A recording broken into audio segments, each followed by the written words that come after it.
My dear brothers and sisters in Christ, this season of Advent, as I drive around Omaha to admire the Christmas lights, I have noticed billboards from First National Bank of Omaha that say the word joy.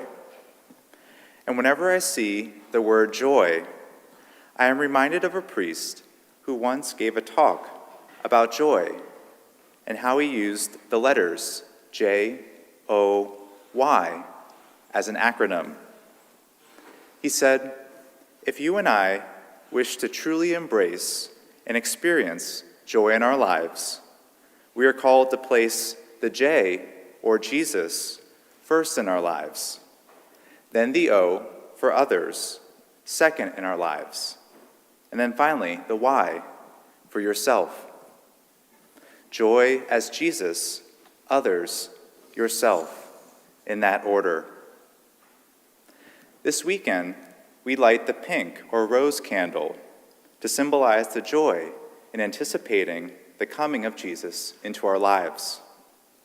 The rose-colored candle is a change from our Advent purple candles, which represent hope, peace, and love.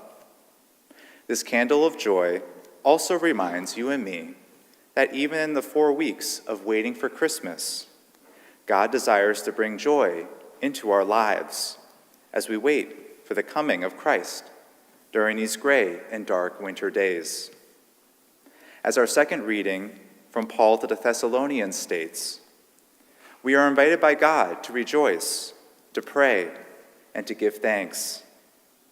Just as you and I joyfully anticipate Jesus, he also joyfully anticipates his encounter with you and with me.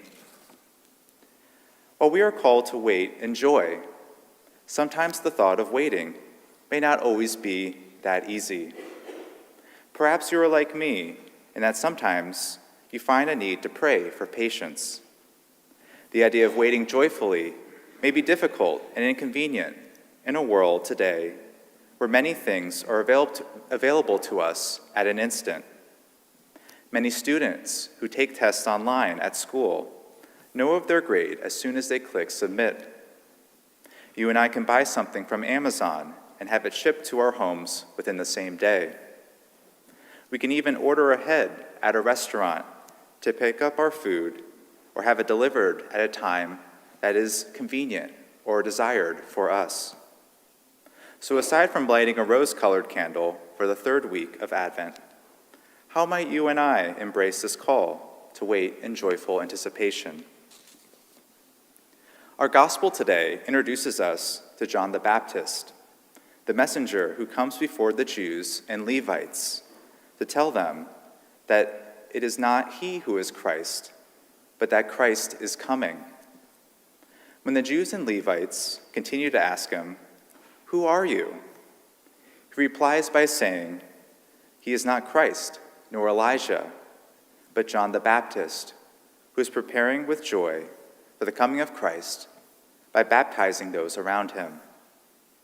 Like John the Baptist, or any prophets from the Old Testament, like Elijah or Isaiah, you and I can wait in joyful anticipation by sharing our faith and spreading the word with hope that soon Christ will enter into our world.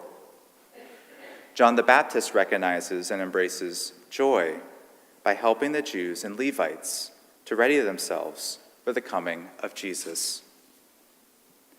My dear friends, let us go forward this weekend in joyful anticipation of the coming of Jesus.